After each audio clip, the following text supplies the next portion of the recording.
Having seats. If you don't know me, my name is Vermon Pierre. I'm lead pastor of Roosevelt Community Church in downtown Phoenix. Of course, we've already met most of the members of this panel: Jarvis Williams, Garrett Kell, Leon Brown, and we all, of course, know Dr. Eric Mason, pastor of Epiphany Fellowship in Philadelphia, president of Thriving. Good to have you brothers with us, and look forward to this discussion. Let me start with something that both Jarvis and Leon said. Jarvis, you said we must do intentional, gospel-centered, anti-racist work. I'm assuming all those words are intentionally chosen. You talked about loving one another, Leon. And so is it all right for us to say that this is part of the mission of the church? As we think of the local church and what it's called to do, it's at the center of God's redemptive purposes. Part of the conscious mission of the local church is to be involved in intentional, gospel-centered, anti-racist work. I want to actually start with you, Eric. Would you be willing to say that? The church that you lead, the churches you influence, say this is the mission of the church, to be involved in this sort of gospel-centered, anti-racist work? Absolutely believe that. And why is that? Why would you say that this is something that the church should consciously hold together as the church? Well, when you say hold together as a church, break that down just for me a little bit. So the leadership of the church, the elders of the church, we consciously think of how we engage in anti-racist work out in the community. So we should be involved in Black Lives Matter chapter. Yeah. So what I would say is there are tons of things that we need to be engaged in. I think the issue of our day that we're going to be remembered for is how we engage this issue. Yeah. And I think we've had a lot of conversations, but I think we need to be more ambidextrous as it pertains to the conversation, because we're still trying to convince Christians that this is an outpouring aspect of the gospel, which is kind of confusing that we're still arguing about it.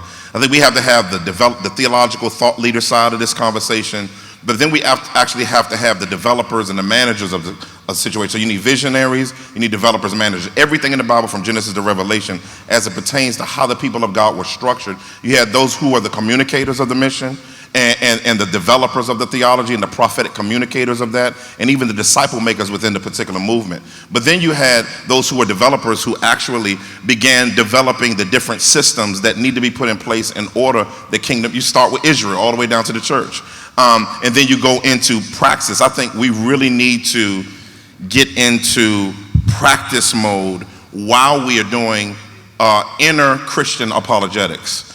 Because I think a lot of us are sick of doing inner Christian apologetics, trying to convince other Christians that engaging race issues is an issue. And for those of us many of us in here are on the front lines of trying to do that practically, so we can't afford to just argue with Christians and then try to figure out at some point at the end of our life how to have a legacy of Praxis. Garrett and Leon, I'd love for you to interact with that. Part of the mission of the church is to be involved in this type of work. I think maybe. It depends on exactly what it means, right? So Christians must be about making Christ known. So the church, what the church must do is to be disciples who make disciples to the ends of the earth, right? And if we're going to be taking the gospel to people, we're going to be crossing ethnic and cultural bounds all the time. So if we're going to love people that we're taking the gospel to, so we're going to have to engage in all those kinds of conversations.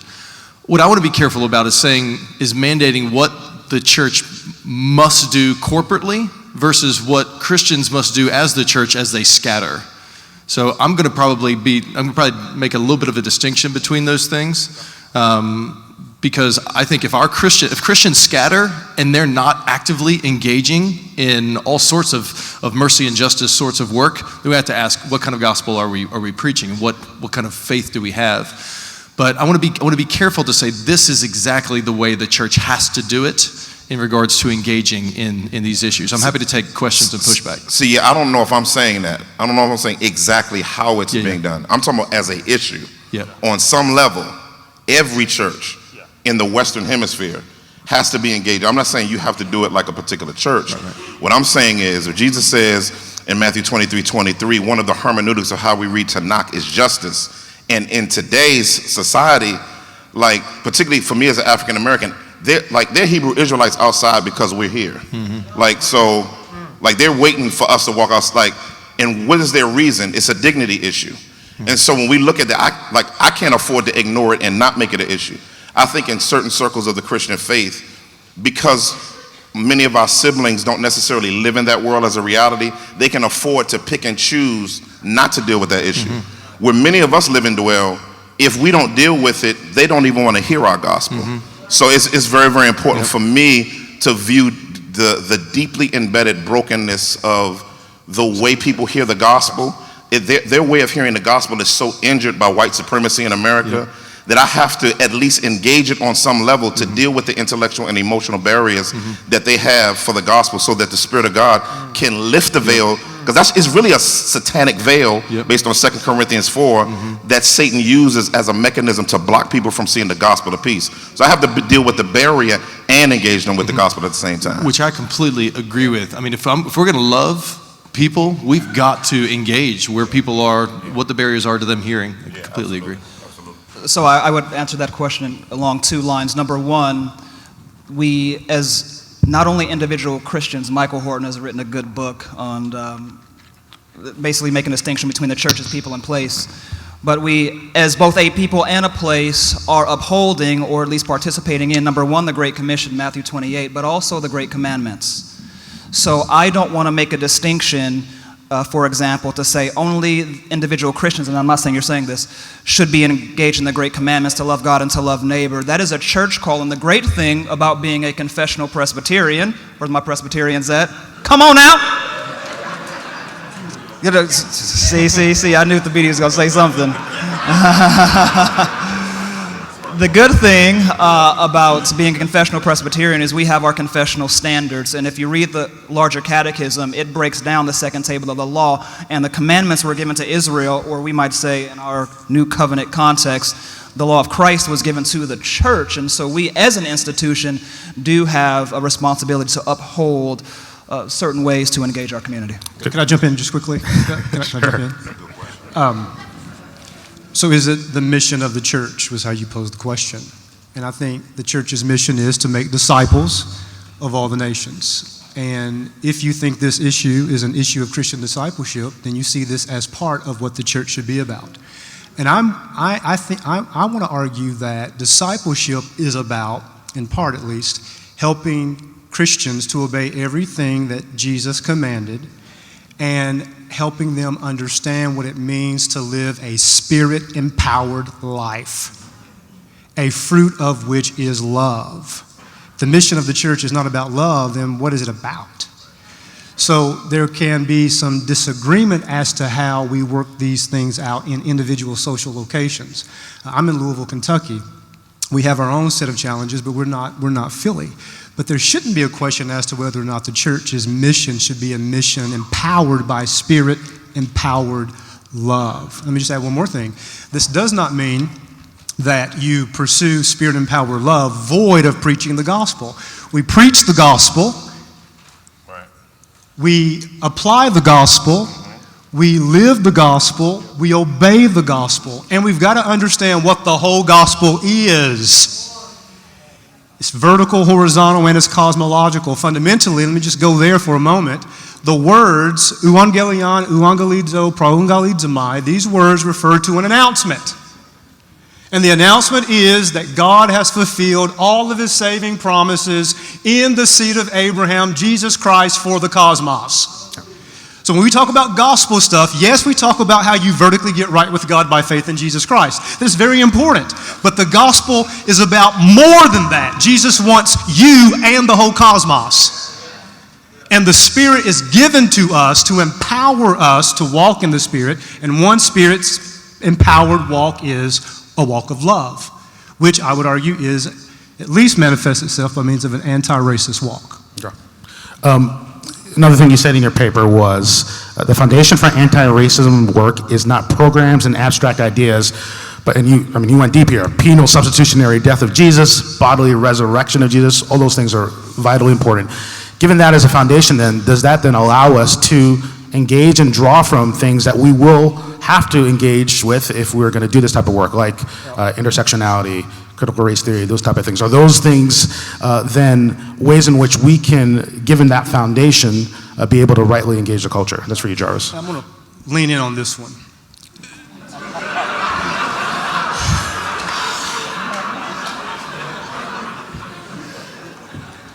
I don't say this with arrogance. If this sounds arrogant, rebuke me and I'll repent. I'm a New Testament scholar. I don't have the luxury of just reading people with whom I agree. I spend the vast majority of my time reading scholars with whom I disagree because I want to learn. So I just spent 25 minutes giving a biblical and theological argument about the cross and the resurrection being the foundation of this conversation. So we start there as Christians. But then we have to do the hard work of figuring out what this racist conversation is. Because the Bible does not talk about white supremacy. But white supremacy is a social fact, right? So then I've got to do the hard work of understanding what race is as a modern biological fiction, but a social fact. I've got to understand what racialization is in the unique American experience. I start with reading the Bible to figure out the foundation, but then I've got to ask myself, what am I applying the Bible to? What is race? What is racism? What is white supremacy? How does it work structurally? How does it work individually? How does it work systemically, you see? So I want to say loudly and clearly that just because you use analytical tools by which to critique and understand racism doesn't mean you believe the ideologies associated with the people who write the books that help you understand what racism is. Does that make sense? So what I want to do is this. I want to use fundamentally supernatural weapons to go after the devil and all of his wicked ways. I hate the devil and the devil hates me.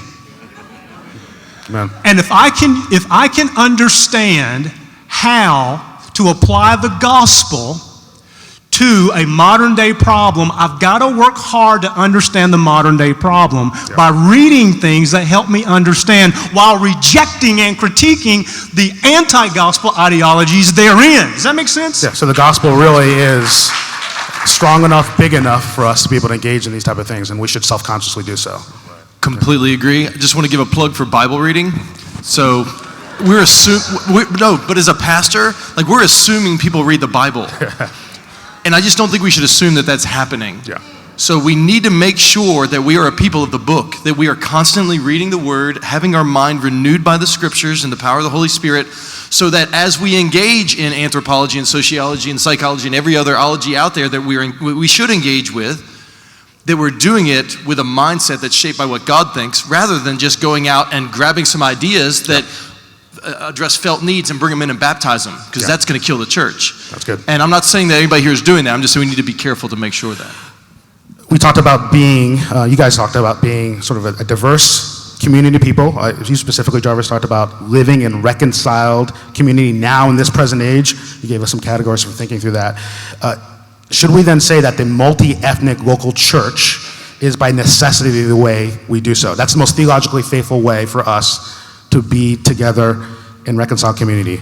So Eric, I know you've thought a lot about this. The concept of woke church is a really helpful way of bringing some of these themes that we talked about.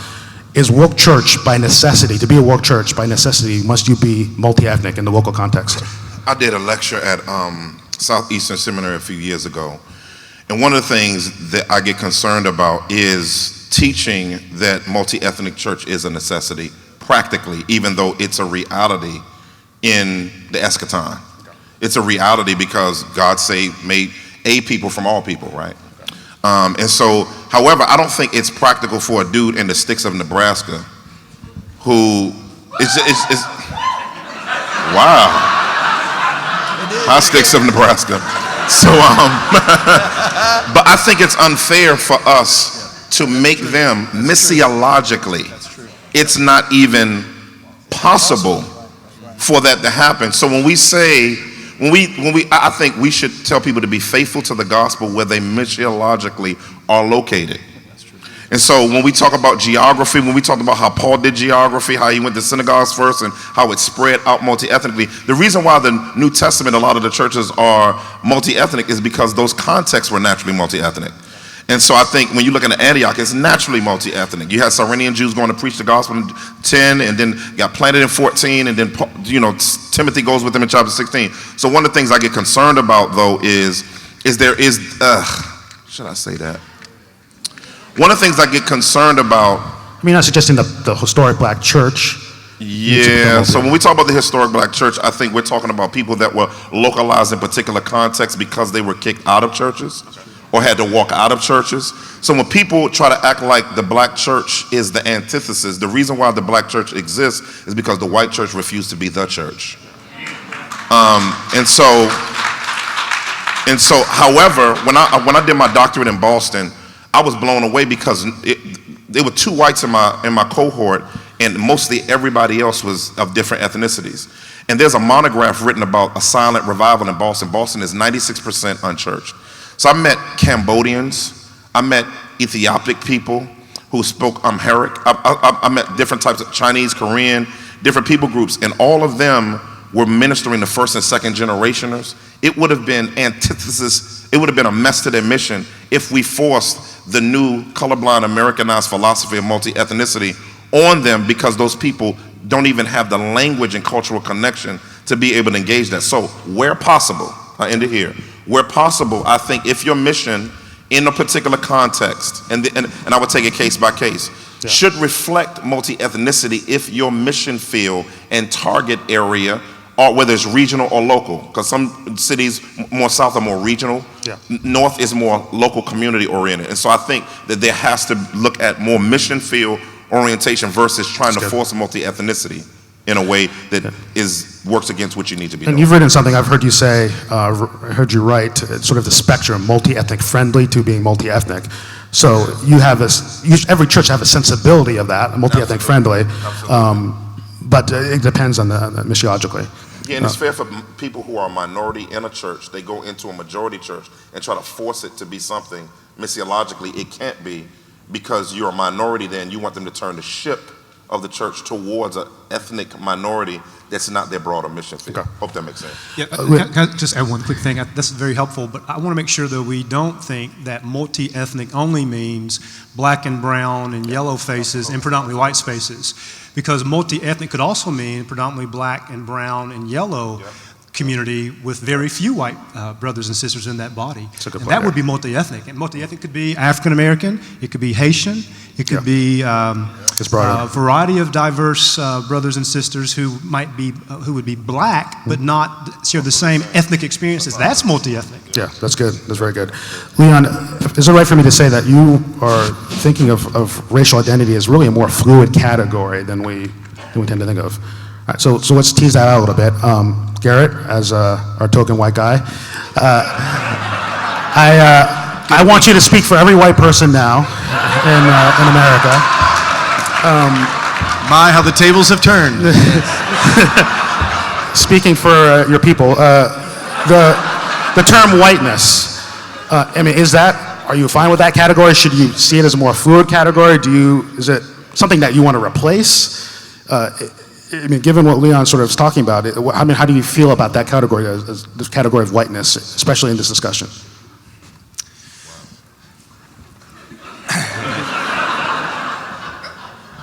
I think it depends on the context, right? So part of the reason we have communication is to take ideas from one person to another so that we can understand one another and make progress in whatever we're discussing, right? The term whiteness, I don't know how other white people hear it, but it's not something I had heard much until recently. So I've heard white supremacy, other kinds of things, but until recently. And I know when I heard it, my initial reaction was defensiveness. It was a little bit irritated. I wanted to cry and I didn't know why. And I thought, okay, stop. I want to learn from what this person's saying. So I needed to say, Lord, help me here. So I prayed and continued trying to listen, and I had to do a lot of interpreting as to what was being said. Because when I hear whiteness, what I think is light skin, can't dance, can't jump, that kind of stuff. That's what comes to mind. But that's not what was being discussed. I think what was being discussed is a system that's created by people who have a skin color that's similar to mine, that used power and authority to oppress others and use others to gain more power and authority, right? And I had to do a lot of work to get there. Okay. So if the goal is really to love one another and help one another, I think we should be wise and charitable and thoughtful in the sorts of words we use to do that. Okay. Again, I can't speak for all white people. I'm not sure that word whiteness is going to help a lot of people want to engage in the conversation. Not because I'm more spiritually mature than everybody else, but I've been having these conversations for a long time, so I'm ready to engage. We did two things. You spoke of it as a historical category, right. But then in terms of engagement with people, it depends on how you will use that. Right? I think so. Yeah.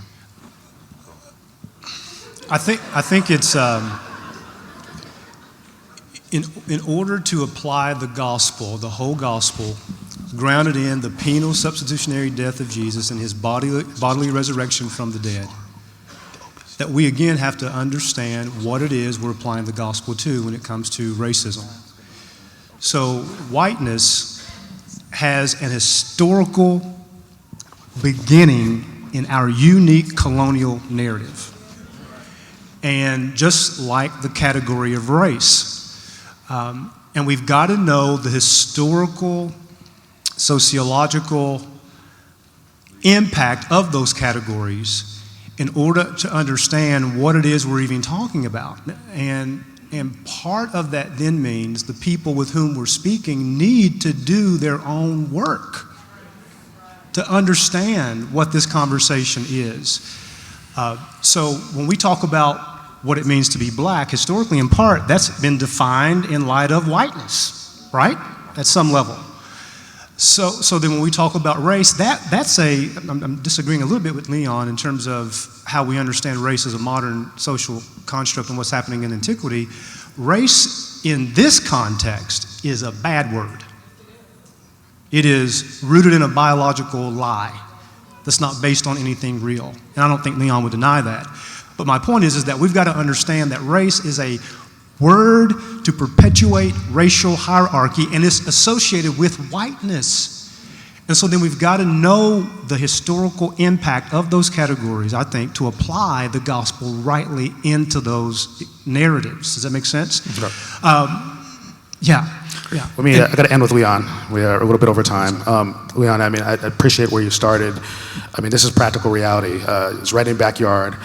Man shoots up people in the synagogue, and as we're saying, this man held to reformed doctrines, and yet obviously he landed in some different spaces than we would want.